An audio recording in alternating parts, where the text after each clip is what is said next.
Fix You, Heal the World by Tony Willits.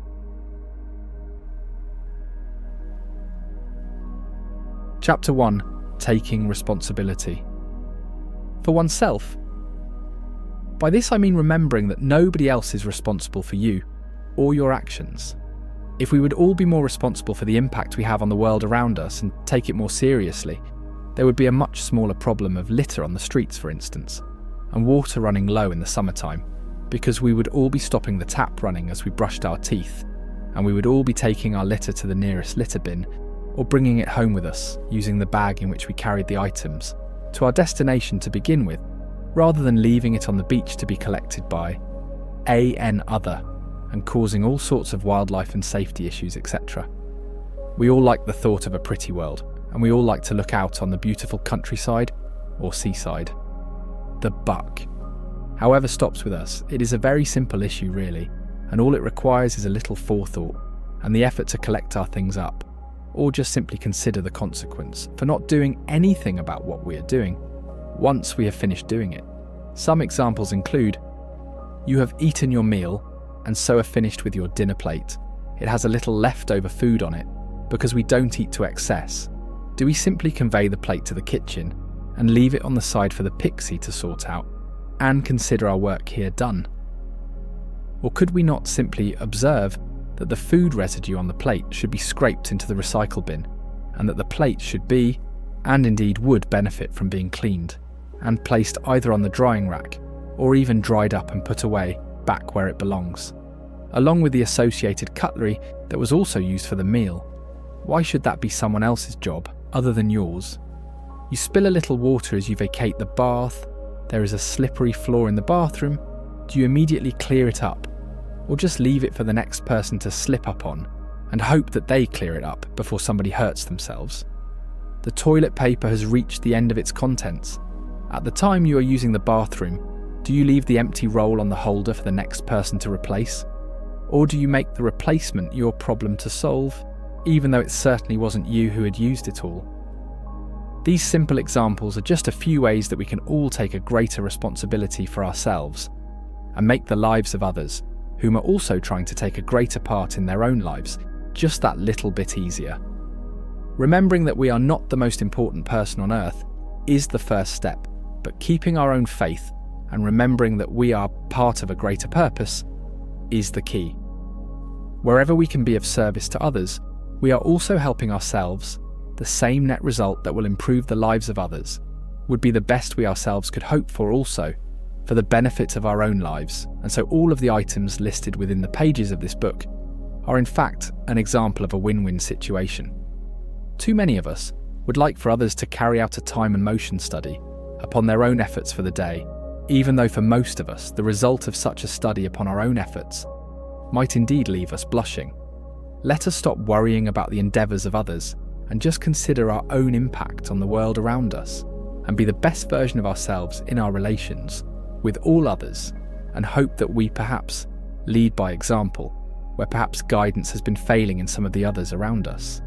Of course, it is to be encouraged that we might try to persuade everybody to take our example, and even offer to teach them the finer parts of our ideology, point them to my book and to others, and help them to make the transition in their own lives, to aid those around them in turn, those in their family life, and in their working lives. I imagine that most of us have been driving to work, on a very busy Monday morning for example, and as we reach a point in the road where either it filters into the main carriageway, and we are expected to wait for the generosity of others to gain entry to the flow of traffic, or we are sat at a give-way sign, waiting to be given access to the main flow of traffic, either by natural gap or by the generosity of the oncoming driver. I also imagine that we have all at this point remembered a time when we ourselves have been that oncoming driver, and have ourselves allowed the waiting person the time and space to come out, and have flashed our lights to indicate our intention, or slowed to a point where it is obvious, and we will all have said these words inside our own heads, or perhaps even out loud. If we all just let one person out, the traffic would run smoothly. And where this does happen, by the virtue of a number of drivers in succession actually displaying this kindness, this is often proven to be the case. We can now extrapolate the logic conveyed in that example to explain the basis for the path being suggested here. And of course the idea of pressing our thoughts home to others, because if we all did as I am suggesting we might, then we should all live a little more harmoniously together. And this will have the compound effect upon other areas of life and love and relationship. This is just one area of change where it is simple for one of us to do it, and even that would have a valuable, if perhaps a small benefit upon the world around us. But if we all did it religiously, the benefit would be a massive one, and the impact would be of real benefit to the world and to humanity. Taking responsibility for our own actions is very simple, and in my view it is necessary. We don't want to persistently be the problem that is left for somebody else to solve.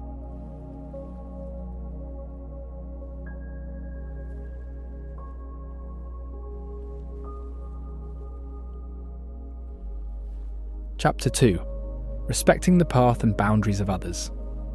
By this I'm suggesting that we should take the time to appreciate the differences between all of us and our paths in this life. Yes, I want you to encourage a better version of all of the people around you, and to encourage them to do the same of the people around them, with perhaps the exception of you. But you must also be aware that not all of the people you approach with this concept will necessarily be of the same open mindset as you are displaying. By reading this book, for instance, although it is to be encouraged that we engage with them in order to measure their resistance or otherwise, we should respect their boundaries. We are all on a path, and there is always free will, which must be factored into the equation here. The speed of other people's enlightenment might be vastly different to yours, and therefore to press your ideas home against their will, or just too forcibly, is very much to be discouraged. The best way of illustrating the benefit of your ideas in cases like those is to lead by example. Let them see and feel the benefit of the world you are trying to propagate, and let them live in your improved environment, so that they may decide for themselves.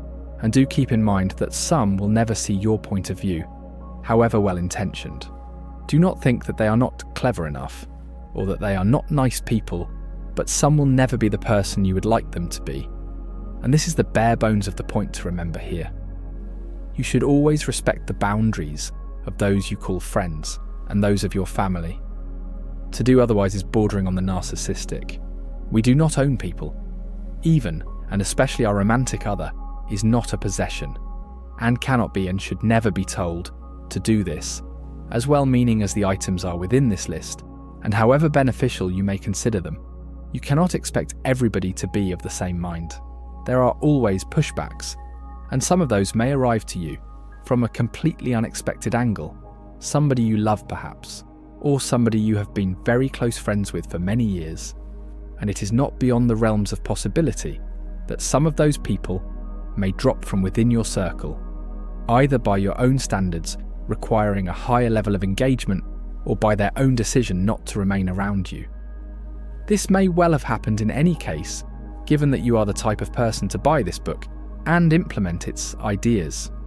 You most likely will already have displayed behaviour more closely aligned with the ideology conveyed within the pages of this book, and it clearly has resonated with you. So some of the aforementioned people might already have decided to break away from you on that basis. Allowing the teachings here to guide your life as you progress through it is the same as taking a course to improve your mind and your employment possibilities. As simple as that sounds, this is the truth, because even by considering the changes suggested here, you will have raised your own frequency, and by default the frequency around you changes and is improved. I would argue that this has already been your experience in life to date. There will have been an element about you that has attracted some of the people in your life and kept others around you for longer, some of whom may have started with you. Also, you will have found some of the people you were once close to, in school perhaps, are no longer in your life. Early work colleagues also, and college or uni pals, some you keep and some you lose. As a little exercise, make a list of each one you can remember and write on a piece of paper the reason you didn't remain in contact with them. Sometimes you may find that you were the one at fault, and that maybe it is possible to rekindle those older flames. But do not be surprised if this is not always the case. No matter our backgrounds or the borders placed between us, and drawn upon maps in order to indicate some sense of perceived sovereignty. We are all residents of the one place we call home. Earth, I don't know about you, but I've never met a human being, or otherwise, who wasn't born on Earth. Respecting the boundaries between us does not mean that we should perpetuate the perceived differences between us based on the colour of our skin, or the God we believe in or don't believe in. Equally valid in my view, just that we do not judge the other based on those, or any other differences between us. Not those of sexuality, nor political opinion, or philosophical leaning. Each of us has a path to lead and are subject to the same changes made by the earth as we progress through life. The differences between matters of our sovereignty is provided by those whom are not serving your needs and only seek power over you under the guise of good governance. These are the people who start the wars in which you and I have to fight. These are the people who would deny food and water to other people simply because they are not from their part of the world. We must, however, even respect that these leaders are also on their own path and must make their own mistakes. It is, though, a great pity that we all collectively have to suffer the consequence of theirs en masse. I will point you to the tale of the 100th monkey effect. You may have heard of this. Do look it up. You can find it anywhere in your preferred search engine. I won't quote it here, for fear of plagiarism. Although it is not a fully scientifically supported theory, it has some basis in fact, and the quantum theories around matter and consciousness are rapidly moving in that direction. I would merely encourage you to read it and understand, even perhaps anecdotally, the message being conveyed. It is to be hoped that there is a greater basis in truth, in my view, and in my belief it already is. The theory has almost been proven by history, as the light bulb and the TV were coming into existence, and the simultaneous idea by two or more people, on the other side of the globe to the other, happening upon the same theory at the same time. There are of course other examples. Research it and read for yourselves. There is a list of books and other reference materials at the rear of this book, which I hope you will avail yourselves of.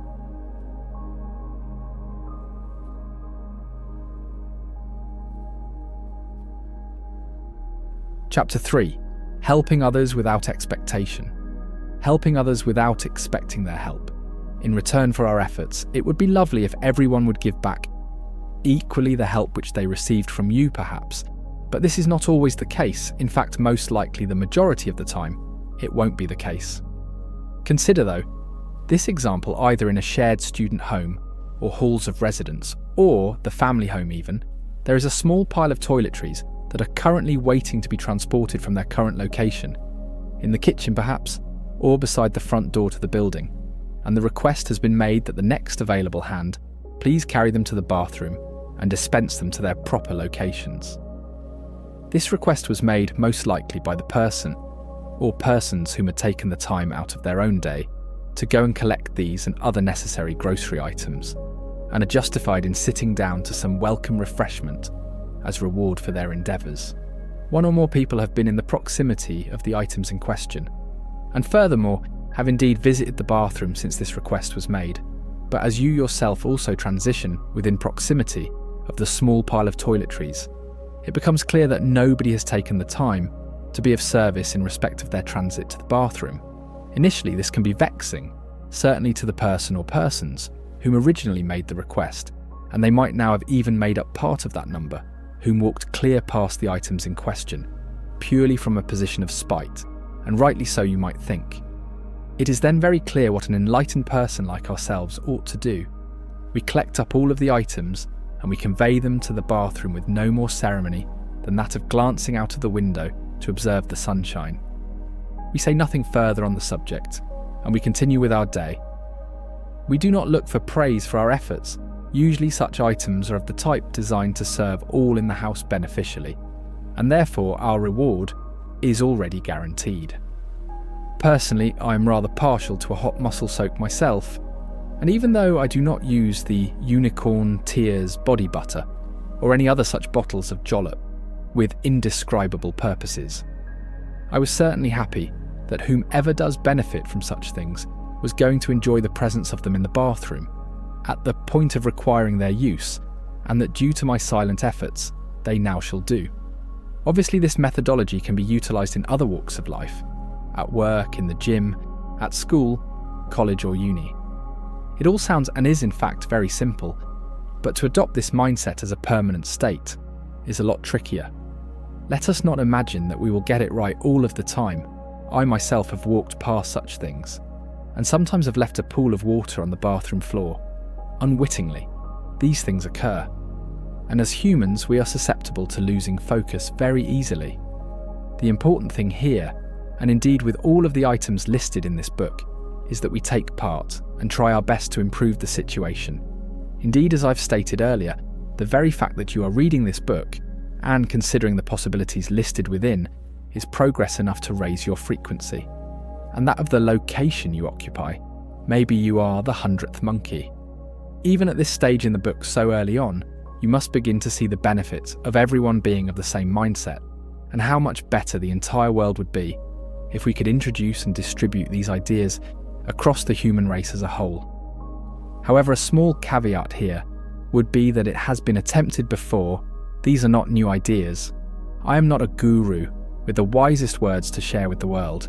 In fact, I'm pretty sure that Jesus and the Buddha and Mother Teresa, Paramahansa Yogananda, Mahatma Gandhi, to name just a few, may have had something to say over the years on this and other related subjects.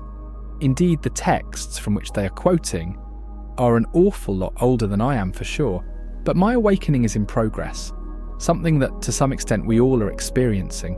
My hope is that you can grab the bull by the horns and tell as many as you can. Write your own book maybe. Shout it from the rooftops, but only respectfully of other people's wishes, of course. Being of service to our fellow humans, and animals and trees and any living thing, is in fact helping ourselves. We are all symbionts upon this beautiful earth. Without the trees we do not breathe. Without the insects we do not propagate further tree growth, etc.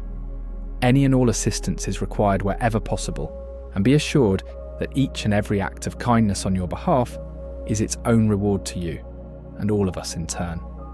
We were supposed to be flawed, and the challenge is to overcome those flaws and become the better version of humanity. We need collectively to raise our vibration in order to achieve the next steps and the future that the universe has planned for us. There are tales from history and from theology and all across the ancient scriptures that detail where this is helpful. And some we will have read, some we won't. Some, in fact, because of our religious beliefs, or absence of, we will have disregarded. I myself am not a religious man, by any stretch of the imagination. But if you are a person for whom any of the organised religions is a valid way of life, then good for you. Absolutely more power to your elbow.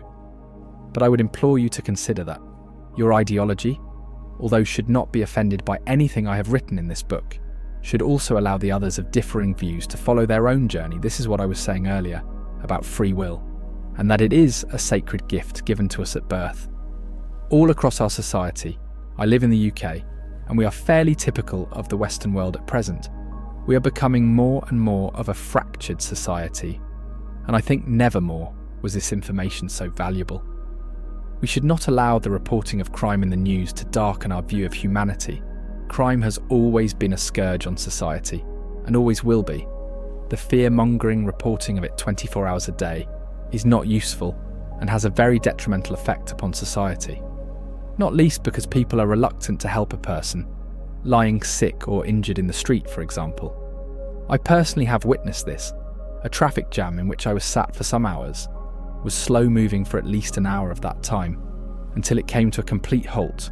Only when the police vehicles had made their way through the traffic did this occur, and when slowly one by one we were allowed to vacate the area through a narrow corridor of police cones did it become apparent that there was somebody lying in the middle lane of the 3 to 4 lane off-slip carriageway to Winchester in Hampshire at the A34 junction. It transpired that all of the drivers preceding my arrival at the scene of the traffic jam and prior to police presence were just driving around them and not even stopping to check for a pulse. This was of course 8:30 in the morning approximately, and I'm guessing their meetings and jobs and other commitments were far more important than this poor soul's life was. This event happened more than 10 years prior to my writing this book, and things have worsened since those days. We must not let it degrade any further. We must all work for each other and not seek necessary reward for it. Yes, we want pay from our jobs, of course, but what about the little old lady in the supermarket? Too small to reach the cereal box she wants. Are we too blind to help? And will she be too afraid to ask it? We are being encouraged to live in a little bubble, and not really to engage with others on a deeper level, I think for fear of alliances that may arise, as they have all but closed down, the idea of free speech which we have historically believed that we had.